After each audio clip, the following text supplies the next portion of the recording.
إن الحمد لله نحمده ونستعينه ونستغفره ونعوذ بالله من شرور أنفسنا ومن سيئات أعمالنا من يهده الله فلا مضل له ومن يضلل فلا هادي له وأشهد أن لا إله إلا الله وحده لا شريك له وأشهد أن محمدا عبده ورسوله يا أيها الذين آمنوا اتقوا الله حق تقاته ولا تموتن إلا وأنتم مسلمون يا أيها الناس اتقوا ربكم الذي خلقكم من نفس واحدة وخلق منها زوجها وبث منهما رجالا كثيرا ونساء واتقوا الله الذي تساءلون به والأرحام إن الله كان عليكم رقيبا يا أيها الذين آمنوا اتقوا الله وقولوا قولا سديدا يصلح لكم أعمالكم ويغفر لكم ذنوبكم ومن يطع الله ورسوله فقد فاز فوزا عظيما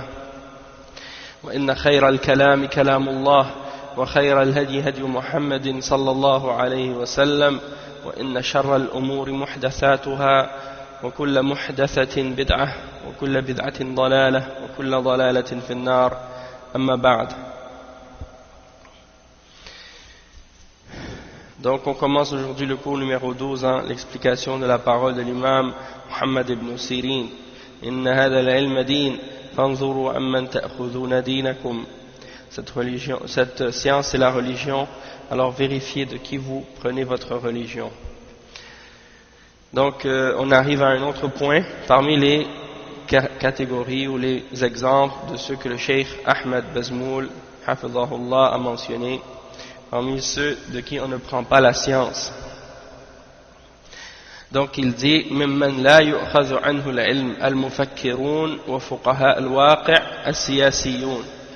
C'est-à-dire on ne prend pas la science des penseurs, soi-disant penseurs islamiques, et des fuqaha al-waqi', ceux qu'on appelle ou ceux qui s'appellent eux-mêmes fuqaha al-waqi', c'est-à-dire ceux qui prétendent connaître ou comprendre la réalité actuelle dans le monde, la réalité de qu'est-ce qui se passe dans le monde au sujet de la politique, au sujet de l'économie, au sujet de tout ce qu'ils appellent comme la nouvelle ordre mondiale, puis tous ces trucs-là. Il y en a qui pensent que ils ont atteint la compréhension de ces choses-là, ils connaissent les complots, les ruses, les plans des kuffars, et ils pensent que pour eux ça c'est fiqh al-waqi', et que donc on va donner des exemples de ça, Inch'Allah, parce qu'il y a des gens qui parlent de ces choses-là, qui pensent qu'ils comprennent ces choses-là, et ben souvent ils pensent qu'il faut mettre ces gens-là en avant des ulama de l'islam.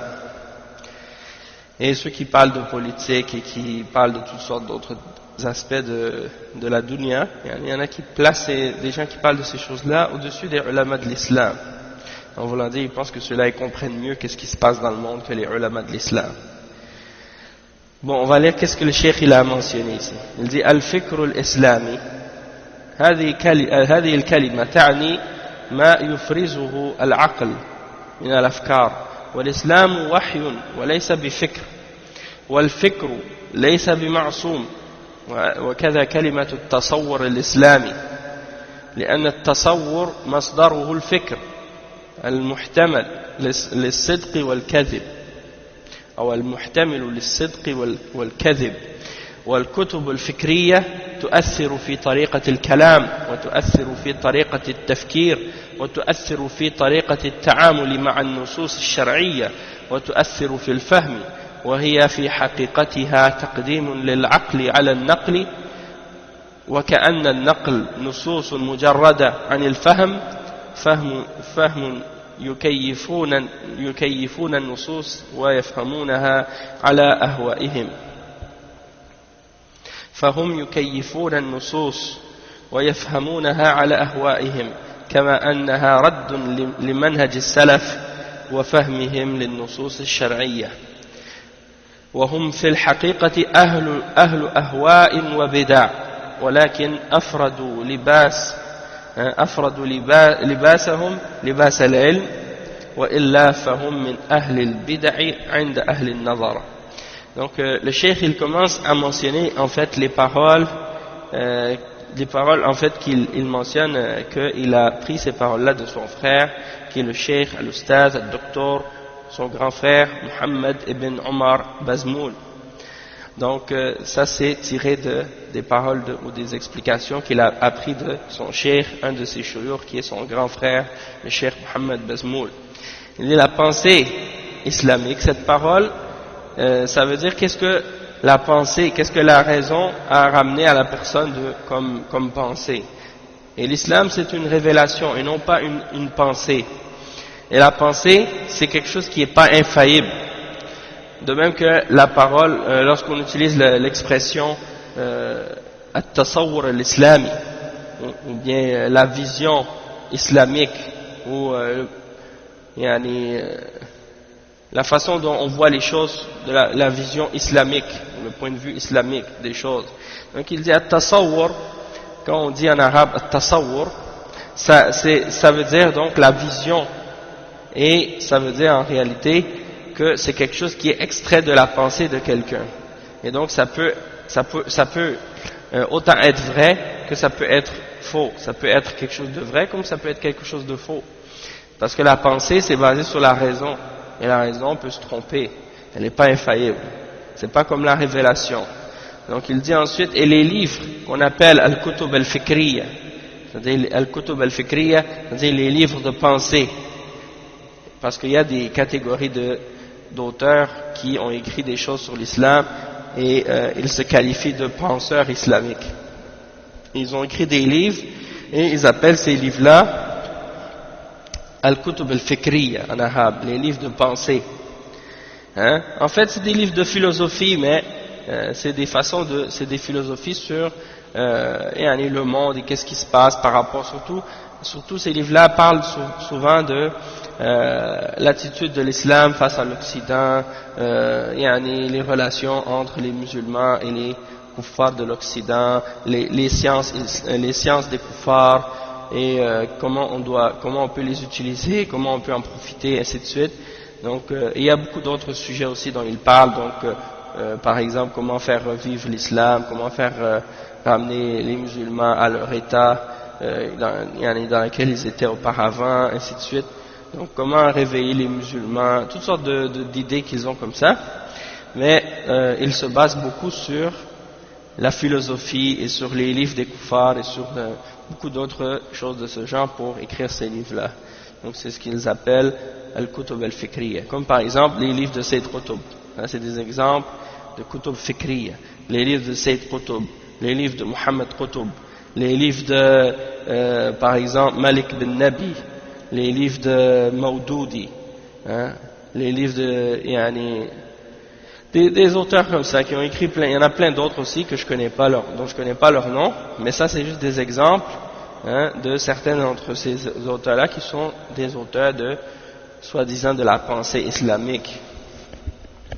Donc le cheikh il mentionne donc cette parole de son frère, il dit les livres de pensée, elles ont un effet sur la façon de parler, sur la façon de penser, sur la façon d'agir avec les textes de la révélation.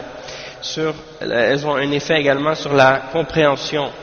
Et en réalité, ces livres de pensée-là, ça représente une autre forme une autre manière de placer la raison devant la révélation. Parce que c'est comme si le cheikh il explique, il dit que les textes eux-mêmes, si on les prend en eux-mêmes, sans la compréhension, alors c'est ça ce qui arrive de la part de ces penseurs-là, c'est qu'ils essaient de comprendre et d'interpréter les textes selon leur passion. Donc c'est ça les livres de la pensée. Souvent vous allez voir que dans les livres de ces gens-là, il y a très peu de références au texte du Coran et de la Sunna. Donc vous allez voir que ces gens-là vont écrire des livres sur l'islam, ils vont parler de l'islam, mais des pages et des pages de ces livres-là ils parlent, et ils mentionnent que très peu de références dans les textes du Coran et de la Sunna. Et s'ils vont mentionner par exemple un verset, ils vont mentionner un verset mais un verset, ils vont l'interpréter à leur façon et lui donner une compréhension d'eux-mêmes, de leur propre désir, de leur propre passion. Ils vont pas se référer au hadith en général, ou très peu, ils vont se référer très très peu au hadith, et s'ils vont se référer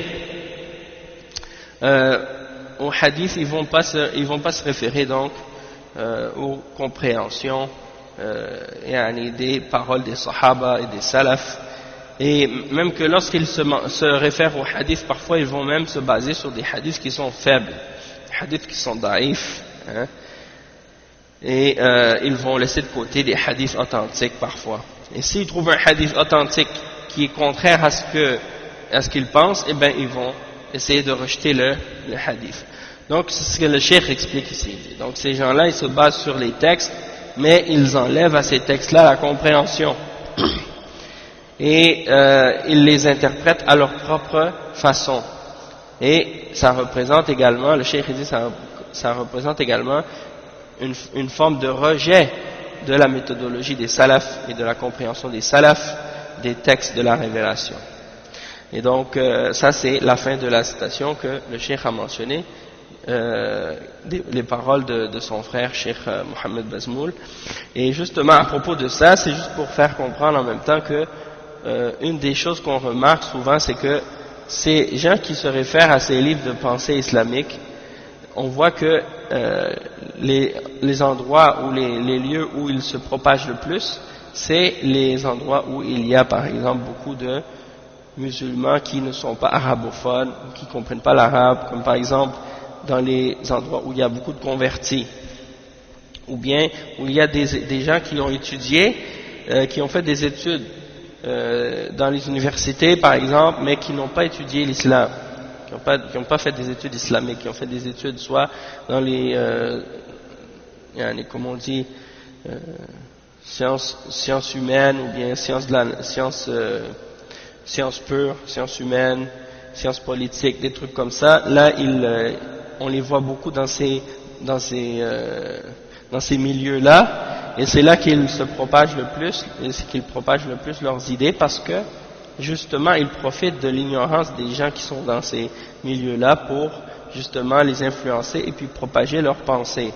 Toutefois, ils ne vont pas être très populaires parmi les gens qui ont de la science de l'islam, les ulama de l'islam, ou les tullab al-ilm, les gens qui étudient la sharia, le Coran et la sunna, et la aqida, et le manhaj, et le fiqh, et l'usul, et le tafsir, ces catégories de sciences islamiques-là, parce que justement ces gens-là sont informés, ils connaissent les paroles des ulama et ils connaissent les textes à ce sujet-là et leur compréhension, et donc ils ne peuvent pas les manipuler, ils ne peuvent pas les influencer ou les manipuler, et ils risquent en même temps de se faire réfuter par ceux-là. Donc ils s'éloignent des gens qui ont de la science ou qui connaissent la religion comme il faut, et ils se tournent surtout vers des convertis ou vers des gens qui ont peu d'éducation islamique, ou qui ont, dans les pays musulmans, ceux qui ont une mentalité très occidentalisée, ou une façon de voir la vie de façon très occidentale, et qui ont peu de connaissances de l'islam, de la sharia et de la aqida. Donc ils profitent de leur ignorance pour diffuser leurs idées dans ces livres de pensée islamiques. Donc on peut voir aussi comme les livres par exemple de Tariq Ramadan ou des gens de cette catégorie-là, ils rentrent dans cette catégorie aussi. Et donc le cheikh dit وَهُمْ فِي الْحَقِيقَةِ أَهْلُ أَهْوَاءٍ وَبِدَعٍ. Ils sont en réalité des gens de passion et de bid'ah. وَلَكِنْ أَفْرَدُوا لِبَاسَهُمْ لِبَاسَ الْعِلْمِ. Mais ils se sont donné une apparence de science, une apparence scientifique. Ils ont porté des vêtements de la science pour essayer de montrer qu'ils ont un lien avec ça. On a vu aussi dans cette catégorie-là des gens comme parmi par exemple les Sururiyin en Arabie Saoudite ou dans d'autres pays arabes, des gens qui font partie des Ikhwan mais qui ont porté les mêmes vêtements que les Salafis. Ils portent en apparence les mêmes vêtements que les Salafis et ils parlent du Coran et de la Sunna, mais en même temps il mélange avec le manhaj des Ikhwan. Donc je les vois parler de politique et de tous ces trucs-là, puis il monte la tête des jeunes, hein, et il les excite avec ces idées de révolution et de rébellion et de takfir et de politique et toutes ces choses-là. Donc ceux-là aussi rentrent dans ces catégories-là, comme par exemple à l'époque Salman al-Aouda, Safar al-Hawali, Aïd al-Qarni et des gens de ces catégories-là aussi qui parlent de fiqh al-waqi' et qui pensent qu'ils connaissent, hein, le fiqh al-waqi'. Nasser al-Omar et d'autres aussi, ils avaient écrit des livres là-dessus, et il y a beaucoup d'autres aussi dans cette catégorie-là, hein. Mohamed Abdurrahman al-Dosari aussi, hein, dans ces catégories de gens qui sont influencés par les mentalités des Ikhwan et qui propagent ces compréhensions-là de l'islam. Donc souvent on retrouve ça chez eux. Donc ici il dit, donc c'est ça. Donc ils se sont donné une apparence de science, hein, ils parlent de l'islam, de ilm et de tout, mais en réalité ils sont des gens de bid'a pour les gens qui ont une compréhension et qui observent comme il faut les choses. Ils voient clairement que ce sont des gens de bid'a. وقال علي رضي الله عنه لو كان الدين بالرأي لكان أسفل الخف أولى بالمسح من أعلاه وقد رأيت رسول الله صلى الله عليه وسلم يمسح على ظاهر خفيه. C'est rapporté selon Abu Daoud et Ad-Daraqutni que Ali radiallahu anhu a dit, si la religion était basée sur la raison, hein, sur ar-ra'i, alors le fait d'essuyer en dessous des pieds, ça aurait été plus important que de frotter le dessus du pied, hein, parce que quand on marche sur nos pieds, donc c'est le dessous qui devient sale, c'est pas le dessus. Il dit, mais pourtant j'ai vu le messager d'Allah sallallahu alayhi wa sallam frotter le dessus de ses chaussettes, hein, le dessus de ses khuf, de ses bas, ou des choses qu'il mettait dans ses pieds. Donc c'est pour dire que quand on fait quelque chose dans la religion, c'est pas nécessairement quelque chose qui doit être basé sur notre compréhension ou notre raison. On se base sur la révélation, sur le Coran et sur la Sunna, l'exemple du prophète Muhammad sallallahu alayhi wa sallam.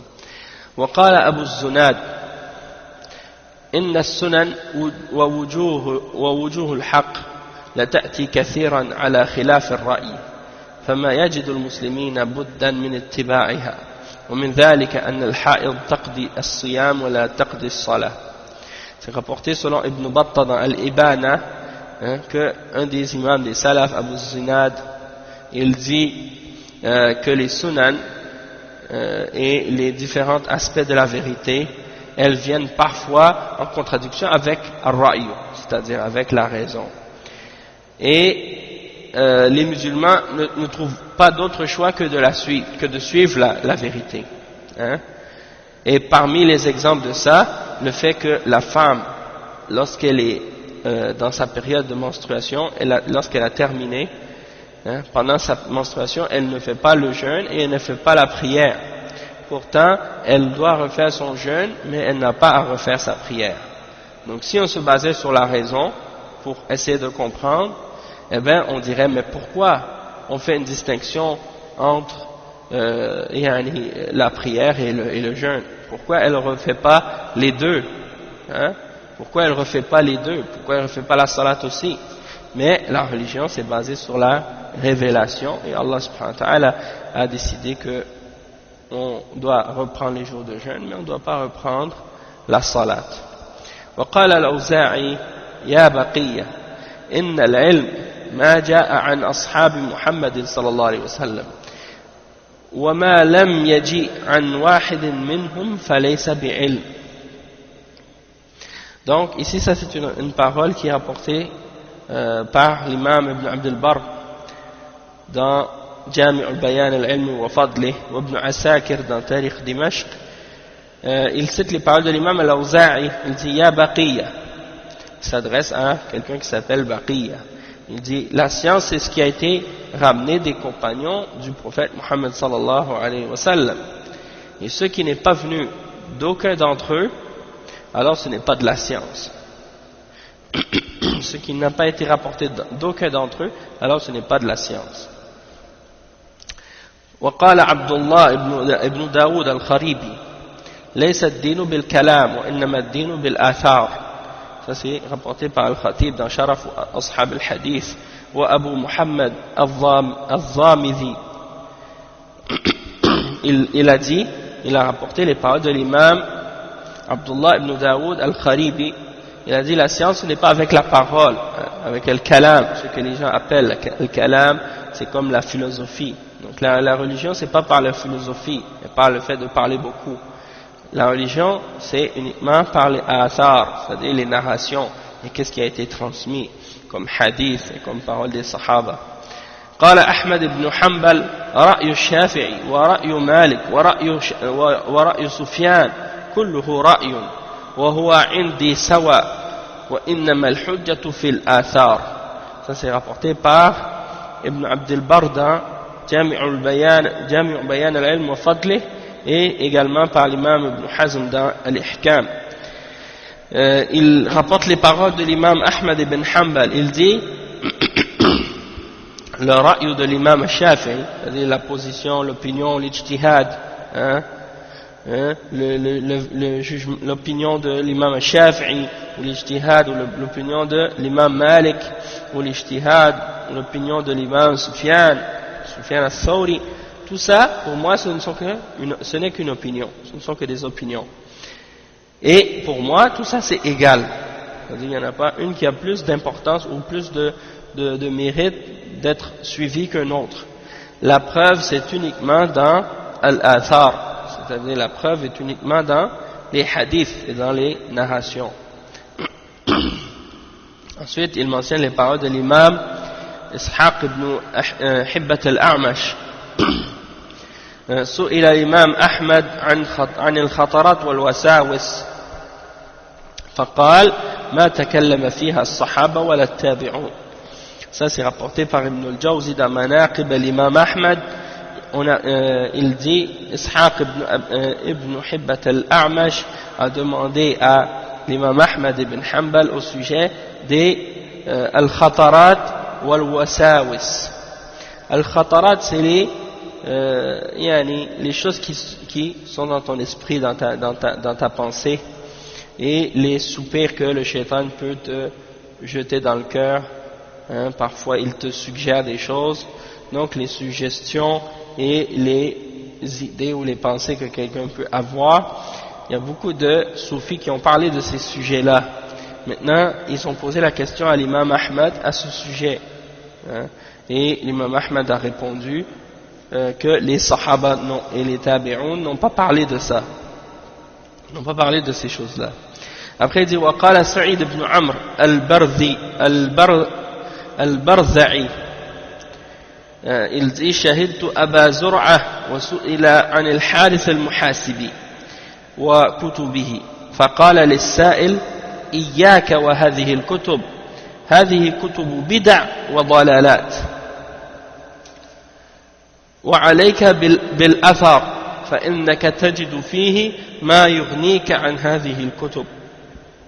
قيل له في هذه الكتب عبرة، قال من لم يكن له في كتاب الله عبرة فليس له في هذه الكتب عبرة.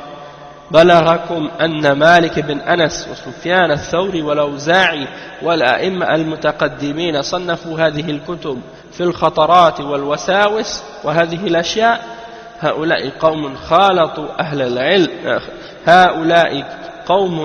خالفوا أهل العلم يأتون مرة بالحارث المحاسبي ومرة بعبد الرحيم الديبلي ومرة بحاتم الأصم ومرة بشقيق ثم قال ما أسرع الناس إلى البدع. سبحان الله. Donc le cheikh il dit, il mentionne donc cette parole qui sont les paroles de l'imam Abu Zur'a, un des imams parmi les imams des salaf, et ça c'est rapporté par Al-Khatib dans son livre Al-Tarikh.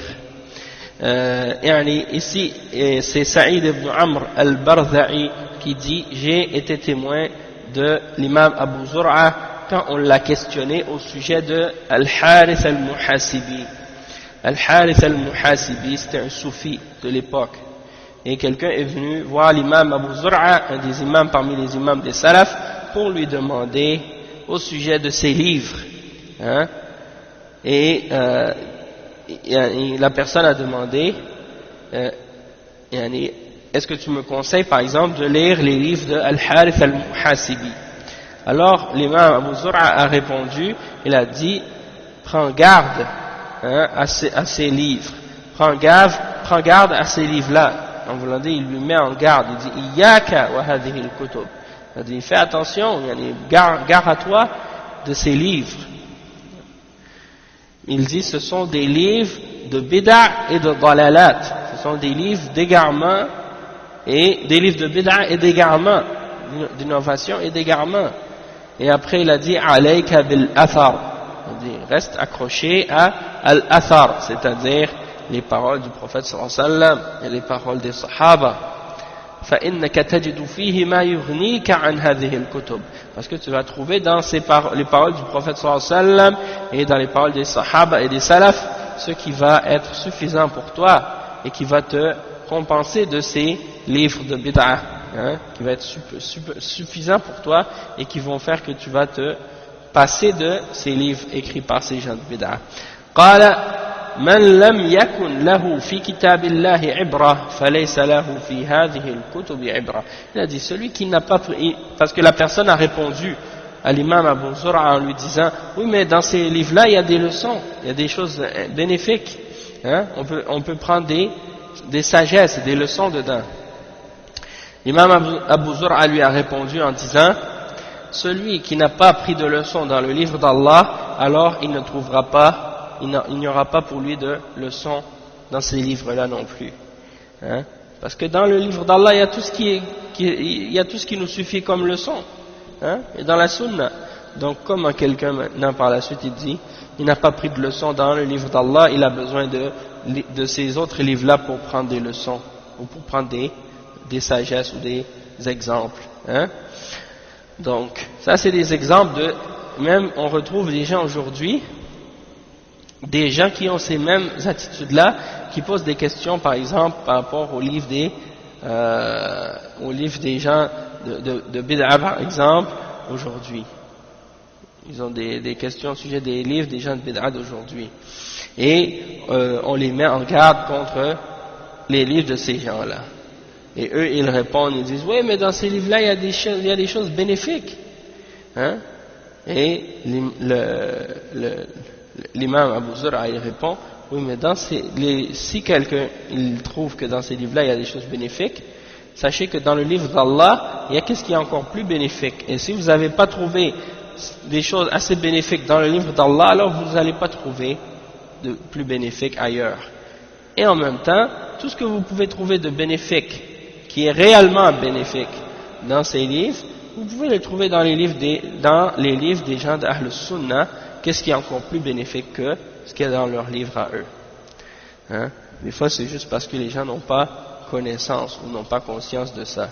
Donc il dit, est-ce qu'on vous a dit déjà que l'imam Malik ibn Anas ou Sufyan al-Thawri ou l'imam al-Awza'i et les imams qui ont précédé ont écrit ce genre de livres au sujet des pensées et des doutes ou des pensées que les shayatines insufflent dans les cœurs, les suggestions des diables, des choses de ce genre? Il dit ça c'est des gens qui ont contredit, les gens qui ont écrit ça, ce sont des gens qui ont contredit les gens de science, les hommes de science. Donc des fois il nous arrive avec Al-Harith al-Muhasibi, des fois il nous arrive avec Abdurrahim al-Dibli, et des fois il nous amène avec Hatim al-Assam, et des fois il nous vient avec Shaqiq. Donc en voulant dire, chaque fois il nous ramène un nouveau parmi les gens qui ramènent des choses contraires à la voie des salafs. Et c'est ça, aujourd'hui c'est la même chose. Avant il nous ramenait avec Muhammad al-Ghazali, après il nous ramène avec Yusuf al-Qardawi, après il nous ramène avec un nouveau Amr Khalid, après il nous ramène avec un nouveau. Donc à chaque fois il nous ramène un nouveau, parce qu'il trouve ils cherchent les gens qui vont leur parler de qu'est-ce qui satisfait leur passion et leur désir. Et quand ils ont vu qu'on a refusé un, ils nous ramènent un nouveau après, pour qu'on l'accepte. Hein? Ok, vous l'avez pas accepté celui-là, on va vous ramener un autre. Il est pareil, il amène les mêmes affaires, les mêmes égarements, mais il a c'est une autre personne, un nouveau nom. Donc peut-être qu'ils espèrent que peut-être ça va passer. Et le problème, c'est pas dans la personne elle-même seulement, le problème c'est dans qu'est-ce qu'elle enseigne, qu'est-ce qu'elle dit, et dans les fondements de cette personne, dans sa méthodologie, comment il comprend les textes du Coran et de la Sunna. Si dans sa méthodologie et dans ses fondements, il y a des erreurs et des choses qui sont en contradiction avec le manhaj des salafs, alors c'est certain que ses positions vont être en contradiction avec le manhaj des salafs. Donc il peut écrire des millions de livres sur l'islam, ça va rien changer au fait que ses fondements sont incorrects. Hein? C'est comme quelqu'un qui veut construire une maison, mais que son plan à la base, sa fondation, il est croche. Il peut recommencer 1000 fois de faire la même maison, tant qu'il ne va pas corriger l'erreur qui est dans son plan, sa fondation va toujours être croche, et toutes les maisons qu'il va construire vont être croches. Mais le jour qu'il va réfléchir et qu'il va comprendre qu'il y a une erreur dans son plan, et qu'il doit changer ses fondations, là, après, par la suite, hein, il va pouvoir corriger les erreurs qu'il a faites dans ses bâtiments, et faire des bâtiments qui vont être en équilibre et qui vont être droits. Donc qu'est-ce que l'imam Abu Zur'a a répondu à cette personne lorsqu'il a questionné après avoir énuméré les différents noms des différentes personnes qui appellent à des bid'ah? Il a dit, hein, une fois il nous amène un tel, une fois il nous amène un tel, une fois il nous amène un tel, après il a dit Ma asra'u an-nas ila al-bid'ah. Il dit, comme les gens sont rapides à aller vers les bid'ah. Hein, comme les gens sont vite à aller vers les bid'ah. Et des fois, on a cette impression-là, surtout en France, hein, des fois même, j'ai remarqué, depuis qu'il y a quelqu'un, personne connaît d'où il vient, même parmi des gens qui viennent de l'extérieur de la France, des gens, on le connaît même pas. Déjà, les ulama qu'on connaît et on les connaît, on sait qu'ils sont salafis, on sait qu'ils sont sur la voie des salafs. Hein? On n'a pas fini de profiter de leur science, on n'a pas fini de profiter de ce qu'ils ont ramené comme ilm. Hein? Et on a confiance en eux, on sait que ce sont des hommes de science et que ce sont des gens qui sont accrochés à la voie des salafs. Hein? On n'a pas fini de profiter de leur science. Mais à chaque fois, on cherche quelqu'un que personne connaît, que personne n'a entendu parler. On dirait que des fois c'est une question, des fois les gens ils veulent toujours se distinguer des autres. On dit, ah, toi tu écoutes ces chouyours-là, moi aussi je connais d'autres chouyours que toi tu connais pas. Hein? Des fois on dirait les gens ils ont cette attitude-là. C'est comme, des fois les gens, Allah, ils ont une attitude un peu bizarre. Comme ça. Toujours essayer de ramener des gens, des noms que personne connaît, pour se distinguer des autres. Hein? Au lieu d'aller vers qu'est-ce qui est connu et qu'est-ce qu'on est certain, qu'est-ce qui est clair, hein, des gens que les ulama de Ahl Sunnah qui sont connus, hein, par tout le monde, donc les gens vont vers ceux que personne n'a jamais entendu parler d'eux. Et ça c'est sans parler des gens qui sont en dehors du manhaj des salaf ou de la da'wa salafiyya, qui connaissent pas la voie des salafs, qui se réfèrent à n'importe qui, hein, et à n'importe quoi.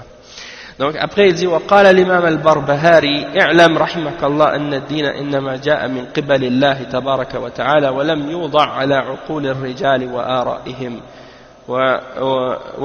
وعلمه عند الله وعند رسوله فلا تتبع شيئا بهواك.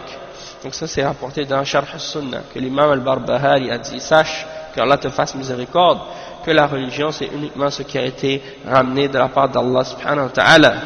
Hein, et ça n'a pas été laissé à la raison des hommes et à leurs opinions. Hein.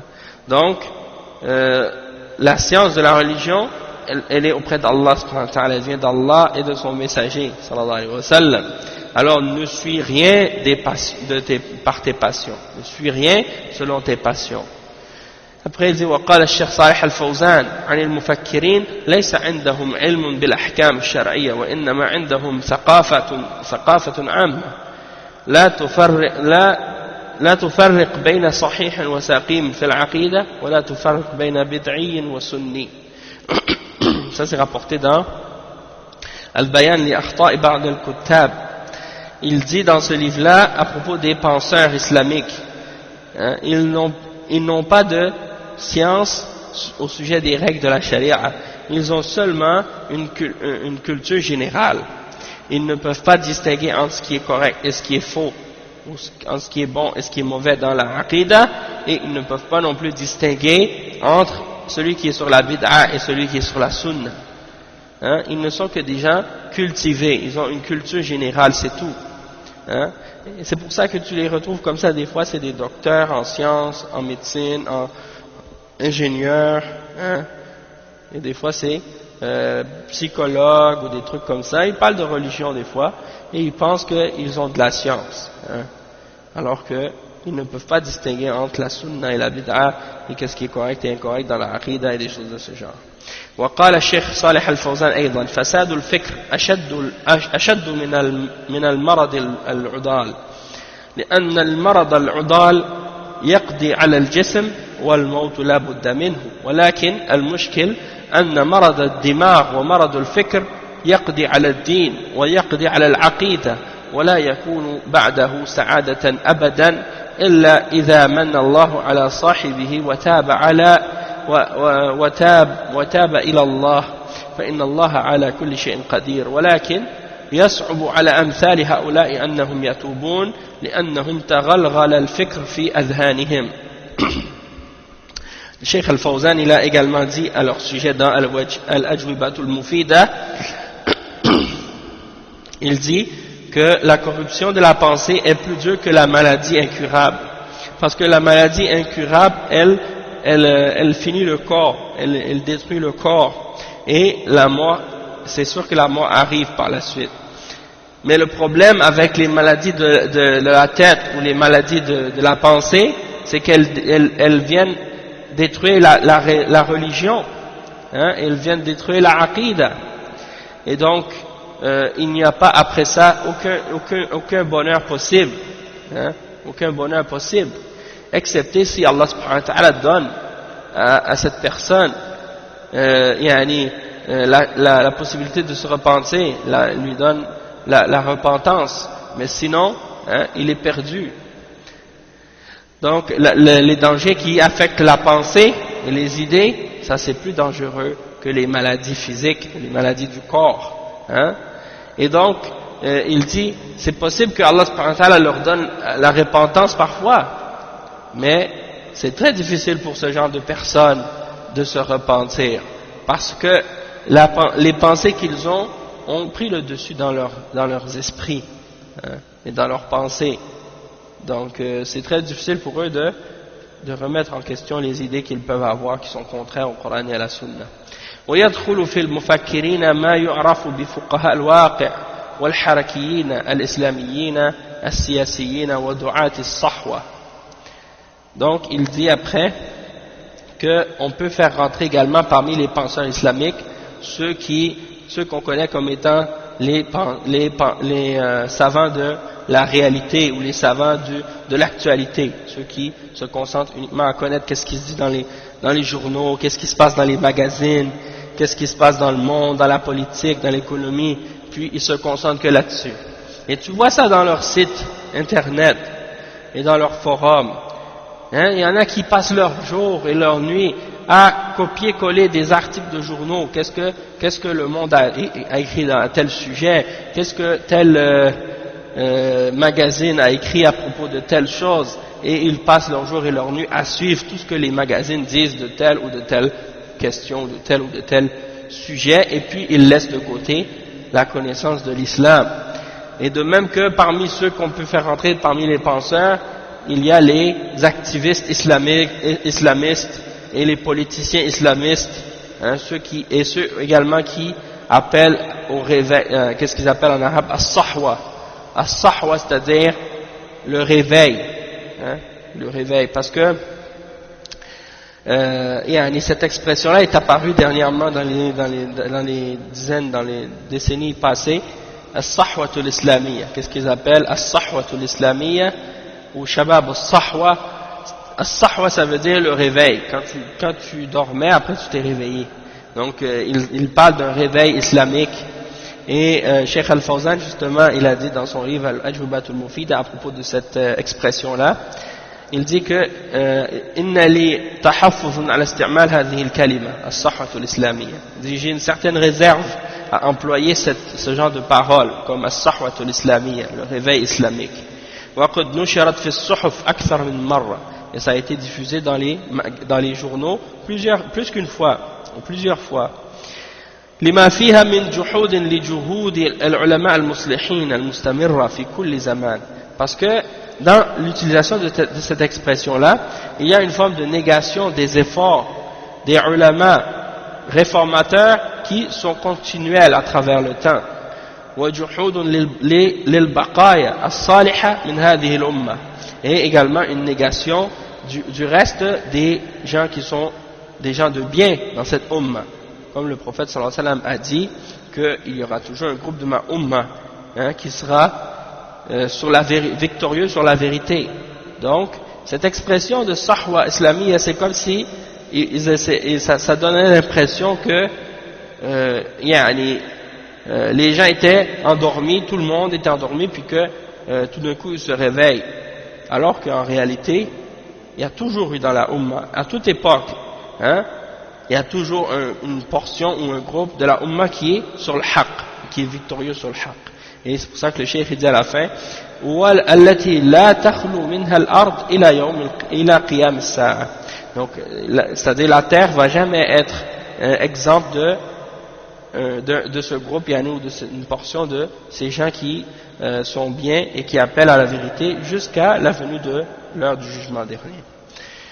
Ensuite, le cheikh il dit قال الشيخ محمد بن صالح العثيمين أيضا لا شك أن فقه الواقع أمر مطلوب وأن الإنسان لا ينبغي أن يكون في عزلة عما يقع حوله في بلده بل لا بد أن يفقه لكن لا ينبغي بأي حال من الأحوال أن يكون الاشتغال بفقه الواقع مشغلا عن فقه الشريعة والدين الذي قال فيه الرسول صلى الله عليه وسلم من يريد الله به خيرا يفقهه في الدين لم يقل يفقهه في الواقع لم يقل يفقهه في الواقع. Donc le cheikh Ibn Uthaymin il répond justement à propos de cette idée-là, des gens qui parlent de fiqh al-waqi', de comprendre l'actualité, de comprendre la réalité de politique, qu'est-ce qui se passe dans le monde, etc.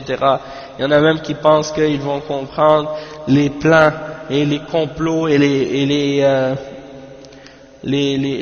y en a qui sont aussi très affectés par la théorie du complot, qu'est-ce qui se passe dans le monde. Il y en a qui pensent qu'en lisant les journaux puis les magazines, ils vont arriver à déchiffrer les complots et les ruses que les kuffars sont en train de faire contre l'islam et les musulmans et des choses de ce genre.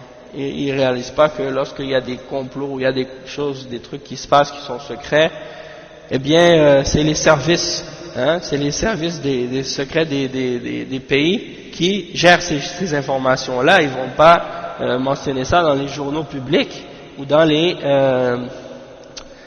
magazines ou à la télévision.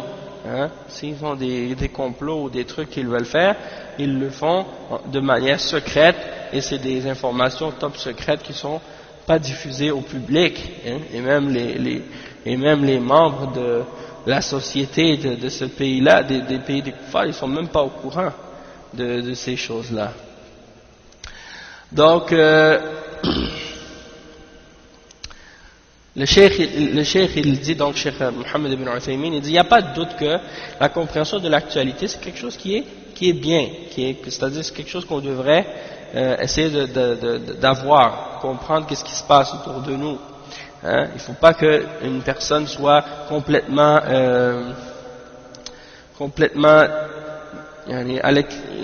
retirée de tout ce qui se passe autour de lui dans le pays, dans son pays. Donc il faut qu'il ait une certaine compréhension, mais il ne faut pas en aucun cas que sa préoccupation pour qu'est-ce qui se passe dans la réalité, dans l'actualité, le distrait de la compréhension de la charia et de la religion, au sujet duquel le prophète sallallahu alayhi wa sallam a dit, celui pour qui Allah lui veut du bien, il lui donne la compréhension de la religion. Et le prophète sallallahu alayhi wa sallam n'a pas dit qu'il lui donne la compréhension de l'actualité ou de la réalité du monde ou de la politique ou de l'économie. Il a dit il lui donne la compréhension de la religion. Il dit ensuite فَإِذَا كَانَ عِنْدَ الْإِنسَانِ عِلْمٌ بِمَا يَقَعُ حَوْلَهُ وَلَكِنَّهُ قَدْ صَرَفَ جُهْدَهُ وَجُلَّ أَمْرِهِ إِلَى الْفِقْهِ في دين الله فهذا طيب أما أن ينشغل بالواقع والتفقه فيه كما زعم والاستنتاجات التي يخالفها ما يقع فيما بعد لأن كثيرا من المشتغلين بفقه الواقع يقدمون حسب ما تميله عليهم مخيلتهم ويقدرون أشياء يتبين أن الواقع بخلافها فإذا كان فقه الواقع لا يشغله عن فقه الدين فلا بأس به. Donc il dit si quelqu'un il a une compréhension, une connaissance de ce qui se passe autour de lui, il a une compréhension de ce qui se passe autour de lui, mais la plus grande partie de son attention et de son effort, il l'a consacré à comprendre sa religion, ça c'est quelque chose de bien, parce qu'il a mis sa religion en priorité. Mais de se laisser distraire par qu'est-ce qui se passe dans l'actualité, et d'essayer de comprendre qu'est-ce qui se passe là-dedans, comme ils le prétendent, et qu'ils arrivent à des résultats ou des conclusions, parfois avec leur compréhension qui sont contraires à la réalité de ce qui se produit parfois, par la suite, parce qu'il y en a beaucoup par exemple des gens qui parlent par exemple de comprendre la réalité, et souvent ils se basent souvent sur leur imagination dans ces choses-là. Donc ils essaient de prévoir des choses qui vont se produire par la suite. On dit bon, il va y avoir telle chose qui va se produire, et telle chose qui va se produire, et telle affaire qui va se produire dans le futur. Et ils essaient d'analyser la politique et d'analyser les résultats de ce qui va, des conséquences de ce qui va se produire à partir de tel ou tel événement. Donc, il dit des fois ces gens-là, ils prédisent des choses ou essaient de prévoir certaines affaires qui vont se produire. On voit par la suite que qu'est-ce qu'ils ont pensé ou qu'est-ce qu'ils avaient comme idée, c'était le contraire de la réalité. Donc, si quelqu'un essaie de comprendre la réalité de l'actualité, de qu'est-ce qui se passe, et que ça ne le distrait pas de comprendre sa religion, dans ce cas-là, il n'y a pas de problème. ولكن لا يعني ذلك أن يقلل من شأن علماء يشهد لهم بالخير وبالعلم وبالصلاح ولكنهم يخفى عليهم بعض الواقع فإن هذا غلط عظيم فعلماء الشريعة أنفع للمجتمع من علماء فقه الواقع ولهذا تجد بعض العلماء الذين عندهم اشتغال كثير بفقه الواقع وانشغال عن فقه الدين لو سألتهم عن أدنى مسألة في دين الله لوقفوا حيارى أو تكلموا بلا علم يتخبطون تخبطا عشوائيا.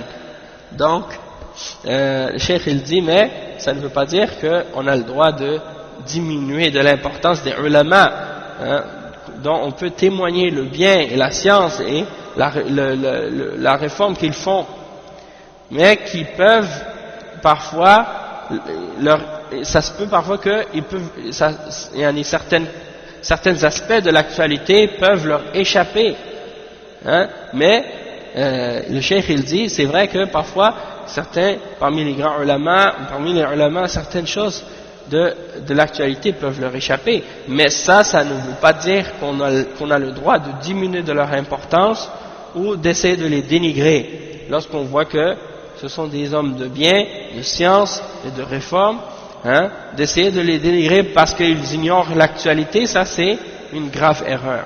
Et ça on le retrouve chez les hizbiyin. et chez les Sururiyin et chez d'autres parmi les Ikhwan qui dénigrent les ulama d'Ahl Sunnah, hein, qui dénigrent les ulama du Coran et de la Sunna et de la Sharia. Pourquoi? Parce que soi-disant ils ne connaissent pas qu'est-ce qui se passe dans l'actualité. Donc le cheikh il dit parce que les ulama de la Sharia sont plus bénéfiques pour la société que les ulama de l'actualité ou des gens qui prétendent connaître ou comprendre l'actualité.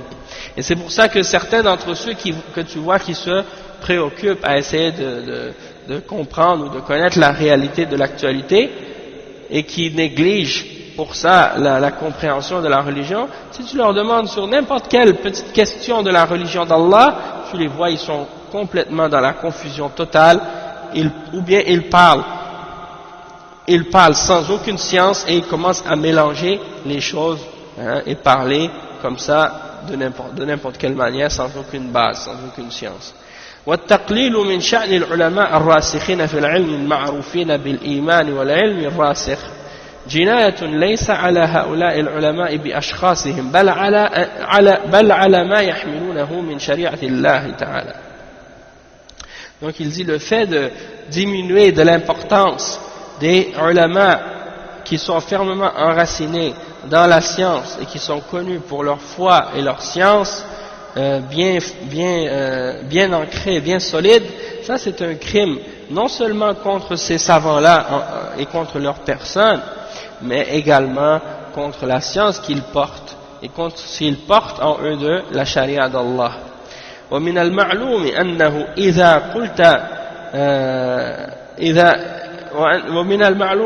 إذا قلت هيبة العلماء وقلت قيمتهم في المجتمع فسوف يقل بالتبع الأخذ عنهم وحينئذ تضيع الشريعة التي يحملونها أو بعضها ويكون في هذا جناية عظيمة على الإسلام وعلى المسلمين أيضا. Donc il dit que c'est bien connu que si le respect que les gens ont et l'importance que les gens donnent aux ulama, si elle diminue, alors c'est certain que par conséquent les gens vont prendre moins de ces savants-là et par conséquent qu'est-ce qui va arriver, c'est que la charia qu'ils transportent avec eux va être perdue, hein? Ou bien une partie de ce qu'ils portent en eux de la charia va être perdue. Et ça va avoir comme conséquence, hein, que ça va être un grand crime contre l'islam et contre les musulmans également. Donc il dit le cheikh ensuite, cheikh Ibn Uthaymin, والذي أرى أنه ينبغي أن يكون عند الإنسان اجتهاد بالغ ويصرف أكبر همه في الفقه في دين الله حتى يكون ممن أراد الله بهم خيرا وألا ينسى نفسه من فقه الواقع وأن يعرف ما حوله من الأمور التي يحملها أعداء الإسلام للإسلام ومع ذلك أكرر أنه لا ينبغي للإنسان أن يصرف جل همه ووقته للبحث عن الواقع بل أهم شيء أن يفقه في دين الله وأن يفقه من الواقع ما يحتاج إلى معرفته فقط. Donc Cheikh Ibn Uthaymin il dit ensuite, et ce que je considère moi, ce que je vois, c'est qu'il faut que quelqu'un fasse la plus grande effort et il doit tourner son plus grande attention et sa motivation dans la compréhension de la religion d'Allah pour qu'il puisse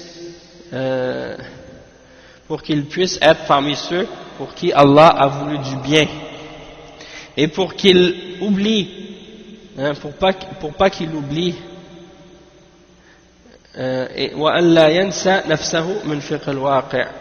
c'est-à-dire qu'il ne s'oublie pas lui-même en se préoccupant de la compréhension de l'actualité.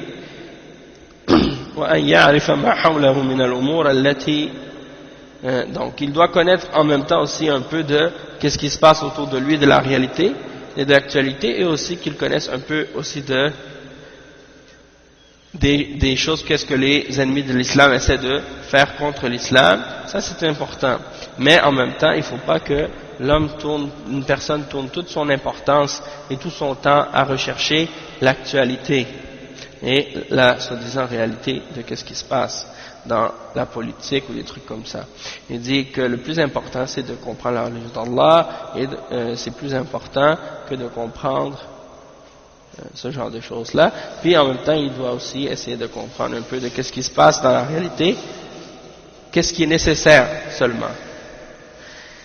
كما أشرت سابقا في أول الجواب أن من فقهاء الواقع من أخطأوا في ظنهم وتقديراتهم وصار المستقبل على خلاف ما ظنوا تماما لكن هم يقدرون ثم يبنون الأحكام على ما يقدرونه فيحصل بذلك الخطأ وأنا أكرر أنه لا بد أن يكون الفقه بدين الله عنده شيء من فقه الواقع لا بد أن يكون الفقيه بدين الله عنده شيء من فقه الواقع من فقه أحوال الناس وواقعهم حتى يمكن أن يطبق الأحكام الشرعية على مقتضى ما فهم من أحوال الناس ولهذا ذكر العلماء في باب القضاء أن من صفات القاضي أن يكون عارفا بأحوال الناس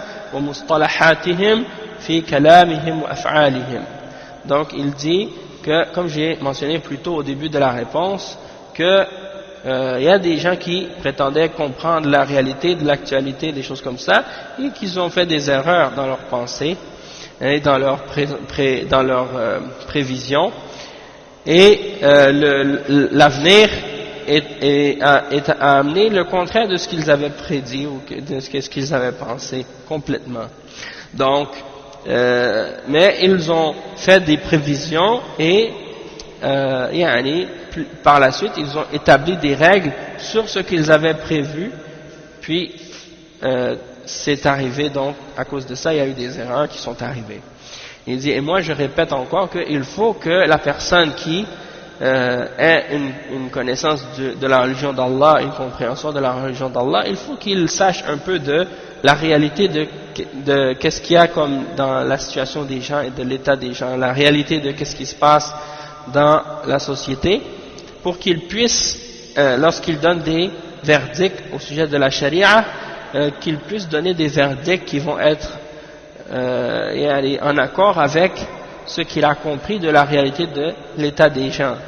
Et c'est pour ça que les ulama ont écrit dans les livres, lorsqu'ils parlent du chapitre de Al-Qada, c'est-à-dire du jugement, par rapport à qu'est-ce qu'il y a à voir avec le jugement et les juges, il mentionne que parmi les caractéristiques du juge, c'est qu'il connaît l'état des gens et leurs expressions et leurs paroles et leurs actions. Donc le juge, il doit connaître la réalité de qu'est-ce qui se passe quand même et de la façon dont les gens vivent, la façon dont les gens sont, pour être capable de faire un verdict qui va être en accord avec la réalité. Et c'est pour ça que des fois on voit par exemple des gens qui sont en France par exemple, qui sont ailleurs, qui posent des questions à des ulama qui sont dans d'autres pays ou dans d'autres sociétés. Il faut qu'ils expliquent à ces ulama la réalité de qu'est-ce qui se passe ou de comment fonctionnent les choses, pour que la fatwa que le cheikh va leur donner soit en accord avec le verdict de la charia et de l'islam. Parce que souvent ces gens-là vivent, les ulama vivent dans des sociétés où les choses sont complètement différentes. Et ils ont besoin donc de comprendre, d'avoir des explications claires et détaillées sur la façon dont les choses fonctionnent, pour être capable de donner un verdict et une réponse qui va être correcte et en accord avec la vérité. Mais si on leur donne une explication qui est fausse ou qui est contraire, les ulama et les choukhs vont donner des réponses qui vont être déficientes, parce que ils vont donner des réponses selon ce qu'ils ont comme données, selon ce qu'on leur a donné comme explication et comme données pour faire une fatwa. Donc c'est quand même, donc la personne, le alim, il va juger selon ce qu'on lui donne et selon ce qu'on lui explique et selon ce qu'il sait de la réalité. Donc il faut Donc comme le cheikh il explique, il faut que les ulama sachent quand même une partie de qu'est-ce qui se passe dans la réalité. وقال الشيخ صالح الفوزان الاشتغال بالمحاضرات العامة والصحافة وبما يدور في العالم دون علم بالعقيدة ودون علم بأمور الشرع تضليل وضياع ويصبح صاحبها مشوش الفكر لأنه استبدل الذي هو أدنى بالذي هو خير والله أمرنا بتعلم العلم النافع أولا قال تعالى فاعلم أنه لا إله إلا الله واستغفر لذنبك أما الاشتغال بواقع العصر كما يقولون أو فقه الواقع فهذا إنما بعد الفقه الشرعي إذا تفقه الإنسان بالفقه الشرعي فإنه ينظر في واقع الناس وما يدور في العالم وما يأتي من أفكار ومن آراء ويعرضها على العلم الشرعي الصحيح ليميز خيرها من شرها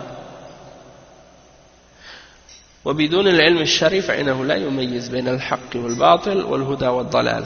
Donc le Cheikh Al-Fawzan il dit que de se préoccuper des conférences générales que les gens donnent sur la politique ou sur qu'est-ce qui se passe dans le monde, ou de se préoccuper de qu'est-ce qui se passe dans les journaux, des choses de ce genre, sans avoir de connaissance de la aqidah, sans avoir de la connaissance des questions de la sharia, ça c'est de l'égarement, c'est de se perdre en fait. C'est qu'est-ce qui amène les gens à s'égarer. Parce que la personne qui se concentre uniquement sur ce genre de conférences et sur ce genre de choses, il va avoir l'esprit troublé, il va avoir l'esprit mélangé, son esprit ne sera pas en repos, parce qu'il a échangé ce qui est meilleur pour ce qui est moins, ou bien il a échangé ce qui est moins bon pour ce qui est meilleur, dans le sens que au lieu de se préoccuper d'apprendre sa religion et la charia et la science bénéfique, il a préoccupé son esprit par des choses qui ne sont pas de la science, des choses qui ne sont pas bénéfiques. Et Allah subhanahu wa ta'ala, il dit dans le Coran, il nous ordonne d'apprendre la science bénéfique en premier. Allah dit fa'lam annahu la ilaha illallah wastaghfir li dhanbik. Donc sache que rien ne mérite d'être adoré excepté Allah, puis demande pardon pour tes péchés. Donc ça c'est les choses par lesquelles on doit commencer, mais de se préoccuper de la réalité de qu'est-ce qui se passe dans notre époque, et de dire, par exemple, nous on veut comprendre la réalité ou l'actualité ou qu'est-ce qui se passe dans le monde ou des choses de ce genre. Il dit ça c'est seulement après avoir appris la science de la charia. Lorsque quelqu'un a compris et a appris la science de la charia, alors là il peut essayer d'observer et d'analyser qu'est-ce qui se passe chez les gens et comment les gens sont, et qu'est-ce qui se passe dans le monde, et qu'est-ce qu'il y a comme pensée ou comme opinion qui sont circulées, et il va mettre ça en rapport, c'est-à-dire il va comparer ça avec qu'est-ce qui est dans la science, qui est la science de la charia, qui est correcte. Et puis là, il va être capable de juger et de distinguer qu'est-ce qui est bon de qu'est-ce qui est mauvais et qu'est-ce qui est correct de qu'est-ce qui n'est pas correct. Mais sans avoir de la science de la charia, il ne pourra pas distinguer entre la vérité et le faux, entre la guidance et l'égarement. فالذي يشتغل بادئ ذي بدء بالأمور الثقافية والأمور الصحفية والأمور السياسية وليس عنده بصيرة من دينه فإنه يضل بهذه الأمور لأن أكثر ما يدور فيها ضلال ودعاية للباطل وزخرف من القول وغرور نسأل الله العافية والسلامة. Le cheikh il dit, celui qui au tout début, en commençant, il se préoccupe uniquement des questions culturelles et des questions de journaux et des questions politiques, et qu'il n'a pas de compréhension dans sa religion, alors il s'égare par ces choses-là, parce que la plupart de qu'est-ce qui se passe aujourd'hui, c'est de l'égarement et c'est de la propagande fausse et des paroles fausses qui sont enjolivés et embellis.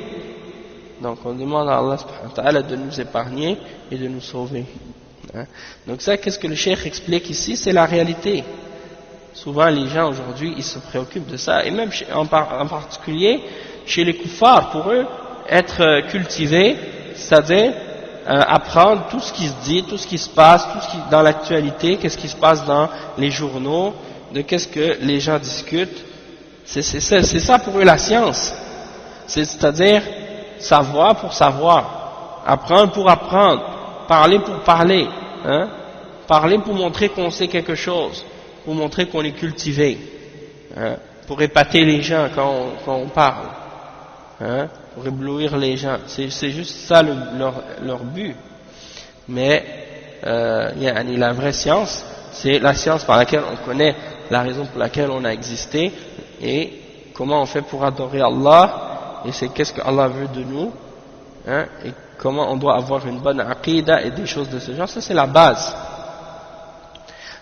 Et donc ça c'est l'explication donc tirée du livre Muhadaratun fil aqidati wa da'wa. Ensuite le cheikh dit وقال الشيخ صالح الفوزان أيضا قبض العلم إنما يكون بموت العلماء هو ما أخبر عنه النبي صلى الله عليه وسلم بقوله إن الله لا يقبض العلم انتزاعا ينتزعه من العباد ولكن يقبض العلم بقبض العلماء حتى ما إذا لم يبق عالما اتخذ الناس رؤوسا جهالا فسئلوا فأفتوا بغير علم فضلوا وأضلوا والله هذا هو الواقع اليوم الآن رؤوس جهال يتكلمون بأحكام الشريعة ويوجهون الناس ويحاضرون ويخطبون وليس عندهم من العلم والفقه شيء وإنما عندهم تهريج وتهييج قال فلان وقال فلان شغلوا الناس بالقيل والقال وهذا مصداق ما أخبر به النبي صلى الله عليه وسلم اتخذ الناس رؤوسا جهالا. Donc le cheikh il explique aussi, le cheikh Al-Fawzan il explique, il dit que le fait que Allah subhanahu wa ta'ala enlève la science, ça c'est uniquement par la mort des savants, comme le prophète sallallahu alayhi wa sallam nous l'a dit dans le hadith qui est rapporté par Al-Bukhari et Muslim, que Allah n'enlève pas la science en l'arrachant des cœurs des serviteurs, mais il l'enlève par la mort des ulama, jusqu'à ce qu'il ne reste plus aucun savant. Les gens prennent des ignorants, hein, comme leur chef ou comme leur responsable, et ils leur posent des questions et ils donnent des fatwas sans science, alors ils s'égarent eux-mêmes et ils égarent les autres avec eux. Et il dit par Allah, je jure par Allah que ça c'est la réalité aujourd'hui de qu'est-ce qui se passe. Hein? Aujourd'hui, les gens prennent des têtes ignorantes qui parlent des règles de la charia et qui orientent les gens et qui font des conférences et qui donnent des discours alors qu'ils n'ont aucune science et aucune compréhension. Ils n'ont que les discours émotifs et les discours émotifs et les discours pour exciter les gens, mais et également de dire un tel a dit, et ils distraient les gens, ils occupent les gens avec ce genre de discours et de mentionner qu'est-ce que les gens ont dit, des choses de ce genre, et ça rentre dans qu'est-ce que le prophète sallallahu alayhi wa sallam avait dit, qu'ils ont pris pour chef des ignorants. ومع الأسف يسميهم الناس علماء ولا حول ولا قوة إلا بالله وفي حين لو تسأله عن نازلة من النوازل أو حكم شرعي فإنه لا يستطيع أن يجيبك بجواب صحيح لأنه يقول هذا ليس بعلم العلم هو الثقافة السياسية وفقه الواقع فحرم العلم والعياذ بالله نسأل الله العافية. Donc le cheikh il dit ma'al asaf, donc il dit malheureusement on voit que les gens appellent ces gens-là des ulama, wala hawla wala quwwata illa billah, Alors que si tu leur poses une question sur un événement qui se produit parmi les événements, ou sur un verdict de la charia, ils ne seront pas capables de répondre avec une réponse correcte. Parce que pour eux, ça ce n'est pas de la science. La science pour eux, c'est la culture politique, et comprendre l'actualité. Donc ils ont été privés de la science. Que Allah subhanahu wa ta'ala nous préserve, et on demande à Allah subhanahu wa ta'ala de nous épargner et de nous pardonner. Donc on va s'arrêter avec ça pour aujourd'hui. Et Inch'Allah, on continuera le prochain cours. Bi'idhnillah. Il ne nous reste pas beaucoup.